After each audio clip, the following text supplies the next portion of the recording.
Dans les années 1930, dans la tribu des Oulad-Zed, la plus pauvre de la région de Abda, arrière-pays de la ville de Safi. Karboucha est né dans une famille modeste, son vrai nom Ada. Son père, un marchand ambulant, lui a transmis l'amour des mélodies musicaux qui résonnaient dans cette tribu très pauvre. Dès son plus jeune âge, elle se joignait aux musiciens locaux, apprenant les rythmes ancestraux et les chants traditionnels. Les multiples versions de la biographie imprécise de Karboucha décrivent une femme, soit belle, soit au physique quelconque. On la surnomme Karboucha, celle qui est égratignée, en raison des traces laissées sur son visage par la variole, ou par ses nombreuses taches de rousseur, parfois aussi Zerouala, fille qui a les yeux bleus, ou Krida, en raison de ses cheveux très frisés. La montée de Karboucha à la notoriété a coïncidé avec une époque de bouleversements sociaux. Le Maroc était en pleine transition vers l'indépendance, et l'art de Karboucha est devenu le reflet des aspirations du peuple. Ses chansons, parfois teintées de métaphores politiques, ont fait d'elle une figure de la résistance culturelle. Cependant, être une femme artiste dans une société conservatrice présentait des défis.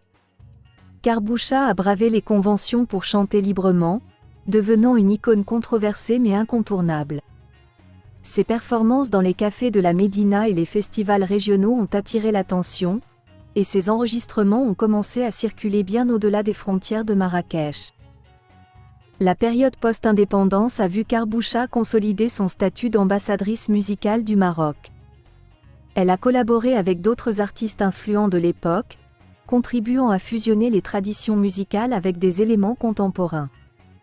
Son engagement envers la préservation de la musique folklorique a également conduit à la création de fondations pour l'éducation musicale. À travers les soubresauts de l'histoire marocaine, le récit de Karboucha devient une symphonie captivante, tissée de mélodies vibrantes et de moments poignants. Son héritage perdure dans les notes de chaque musicien qui a été touché par sa grâce, créant ainsi un chapitre indélébile dans l'histoire musicale du Maroc. La vie de Karboucha n'était pas seulement un crescendo de succès, mais aussi une symphonie poignante de souffrance. En tant que femme artiste dans une société conservatrice, elle a dû faire face à des préjugés et à des critiques acerbes. Ses débuts modestes dans les ruelles de Marrakech étaient émaillés d'opposition, certaines voix la jugeant indigne de partager la scène avec des musiciens masculins. Au fil des ans, Karboucha a connu des moments de solitude, ses chants empreints d'une mélancolie profonde racontant les peines de son cœur et les épreuves de sa vie personnelle. Les obstacles qu'elle a rencontrés en tant qu'artiste indépendante ont laissé des cicatrices, mais elles ont aussi renforcé sa détermination à faire entendre sa voix. Les années où le Maroc luttait pour son indépendance ont ajouté une dimension politique à sa souffrance. Ses chansons portaient souvent des messages voilés de résistance, ce qui lui a valu des critiques sévères de la part des autorités de l'époque. Sa musique était devenue une protestation silencieuse, une manière de défier les normes oppressives qui auraient pu la réduire au silence. Les relations personnelles de Karboucha ont également été marquées par des tragédies, ses chansons évoquant des amours perdus et des peines insurmontables. Cependant, malgré ces épreuves, sa musique est restée empreinte de dignité et de résilience, offrant une échappatoire émotionnelle à ceux qui écoutaient. Ainsi, derrière les mélodies enchanteresses de Karboucha se cachait une palette d'émotions, allant de la douleur à la détermination. Son art était à la fois un exorcisme de ses propres tourments et une offrande d'espoir à ceux qui partageaient son parcours. Et sa résistance, la vengeance du caïd Aïssa Ben Omar sera terrible. Pour faire taire définitivement la chanteuse, il l'aurait enlevée, séquestrée, torturée. La légende dit qu'il l'aurait emmurée vivante.